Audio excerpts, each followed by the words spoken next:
Hey, this is Josh from CollectionDX.com, and we're here with another review. This time it's the Soul of Chogokin GX-77 Gipsy Danger from Pacific Rim. Now, just should be noted that this is from the first Pacific Rim movie, not the new Pacific Rim Uprising movie that is coming out shortly in 2018.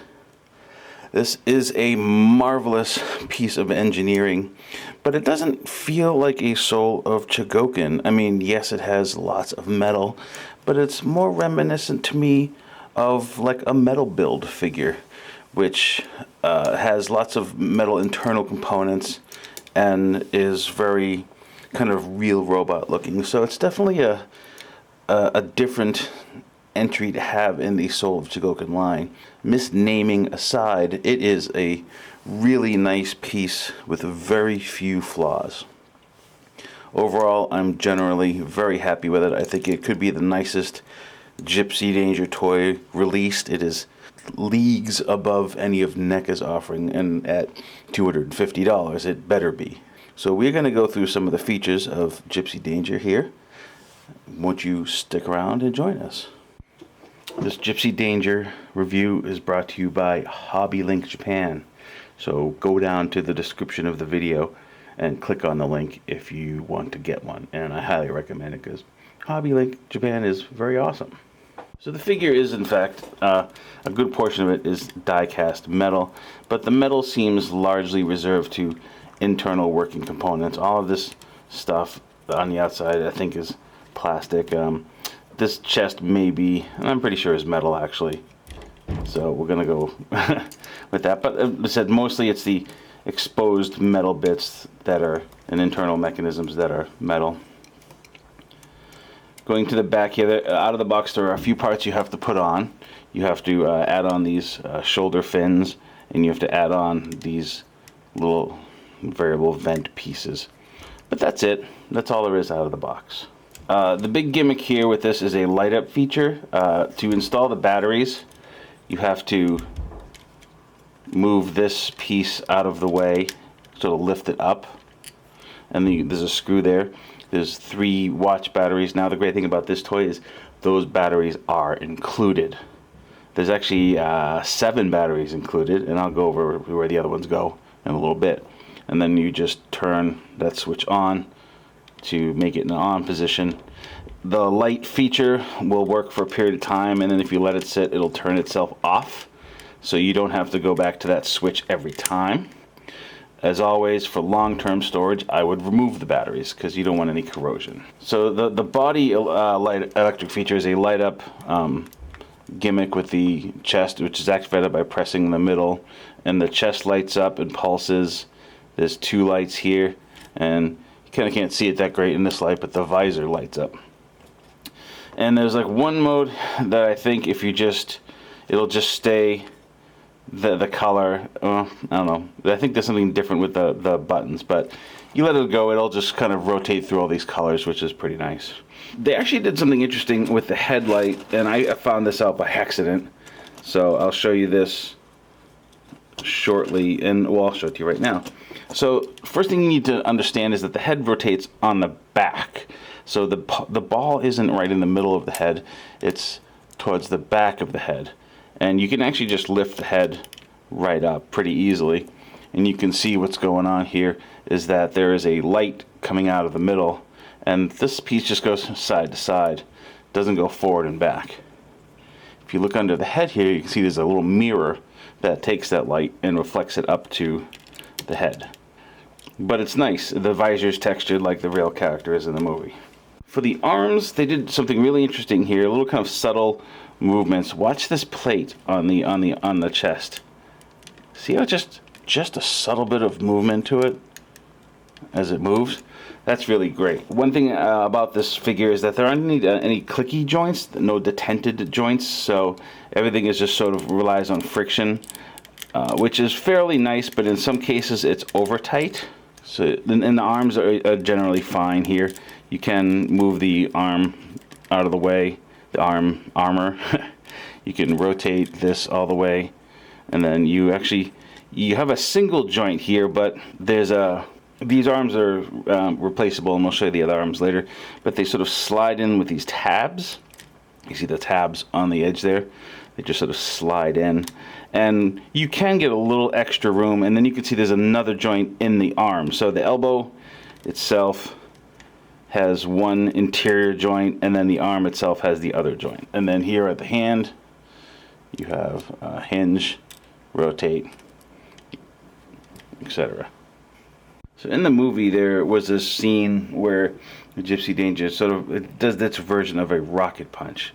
Well, this toy can replicate that somewhat. It's not an automatic clicky thing. You have to move the pieces yourself, but essentially you can bring out these arm panels a little bit. There's an interior arm panel, and then underneath here, if you can see it, there's a little part you pull down. And it's basically meant to just replicate the look of that punch. It's not spring loaded or anything. It just looks cool.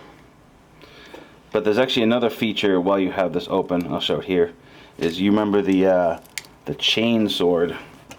There are two different chain sword pieces included, an extended and unextended. And to get at that, you do need to open that section a little bit, and then you can just tab in your chain sword part. You got to bend the arm out of the hand out of the way a little bit though. Your chain sword, very rigid, very nice piece. I would expect no less from Chogokin. And same, you get the extended chain sword. Before we get to the arm weapons with what we call the plasma casters, I want to just go through the waist articulation here. So it's not a lot. You get a good tilt this way, but you don't get a lot of ab crunch. You can rotate okay.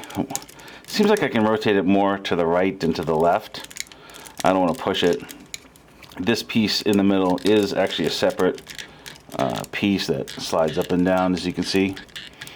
One of my complaints about the toy, though, is the overly tight hip joints. Like seriously, I'm really worried about moving it any further than that.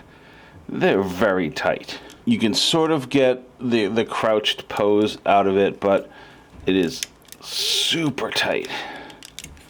You can splay out, and you can rotate a little bit, but the armor, the rear hip armor, keeps you from going any further than that.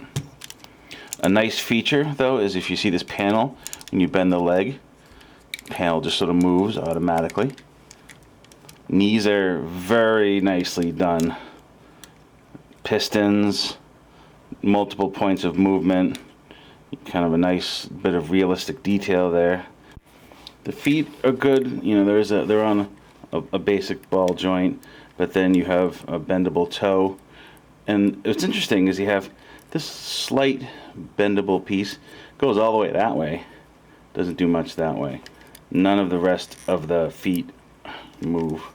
But they are very sturdy, and the figure has no problem holding a pose.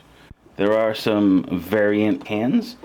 You have these sort of open hands, which have a joint on them, but no independently articulated fingers on any of these hands. And then you also have these bigger hands. They're not bigger, they have a wider splay to them, I guess, or a wider grip. And that is for the boat accessory. So if you remember in the movie, Gipsy Danger picks up a tanker and uses it as a melee weapon in the movie, which is completely ridiculous because there's no way structurally it would support that. It would just collapse in half under its own weight, more than likely. But it comes with a nicely detailed container ship. You put little propellers on the back, and it's pre-crunched to kind of give you an idea of where to place the hands. It doesn't necessarily work out that way, but I'll show you some of the cool poses you can do with the boat. There's the dragging the boat behind him pose. There's the get ready for a beating pose. Get ready for a beating pose. It can also grab it with one hand. So for the plasma caster weapon, they come pre-assembled, and you have to insert 2 of the batteries in here into the battery compartment. You can just see there that there's a little screwdriver, 2 batteries. But here's the deal. These pieces don't go on well. They don't stay on. So if you're trying to put it on, oh, like it literally will just pop off. And it's kind of a, seriously, Bandai? Like, you couldn't have figured out a better way to do that? Like, how about make this solid and then just unscrew the battery cap with the little light or something? Kind of ridiculous that this is that difficult to keep on. I've kind of fudged the inner piece a little bit, reinforced it so it stays on a little better. But honestly, you're not gonna play with it with these. To activate the light, you just pull this piece in the back. Oh, sorry. There we go. And you have the light up cannons. I found it's best to just get this all set up and then replace the arm. Another thing that I'm a little, they could have done it better, is the arm replacement. Like, you literally just have to, like, it's just on a tab. That's it. So, yes, it's easy to go on and off with these, but I don't know. It just seems like it could have been a little nicely better done, I guess.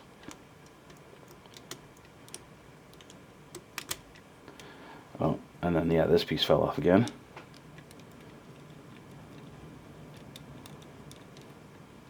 See what I'm saying? Just you turn around and things on the ground.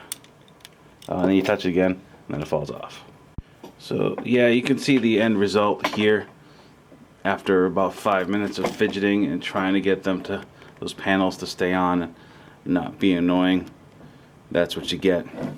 It is cool looking, and if you just sort of set it and forget it, it looks great. But the second you try to touch it, man, those little pieces, they fall right off. This is our 77th Soul of Chogokin. Bandai. Come on. Just, come on.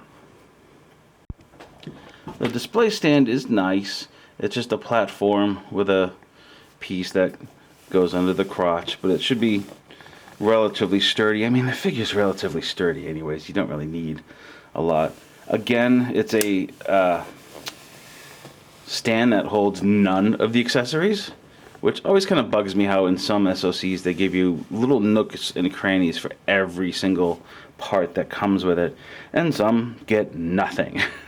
This one gets nothing. So if you want to keep those accessories handy, put them in a Ziploc baggie. Right.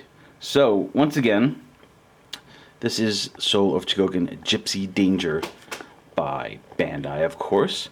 Brought to us in this case by HobbyLink Japan, who are awesome and great friends of ours. So if you would want to buy this, and I recommend you do, it is a recommended buy despite its couple of small shortcomings, please do so through HobbyLink Japan. They've also announced a second Jaeger in the line, which I think is Crimson Typhoon, which I think got shafted in the movie and in the NECA toy line. So I'm really looking forward to the bulky, 3-armed red mech from this line. I think it's going to be really exciting. So once again, this is Josh from CollectionDX.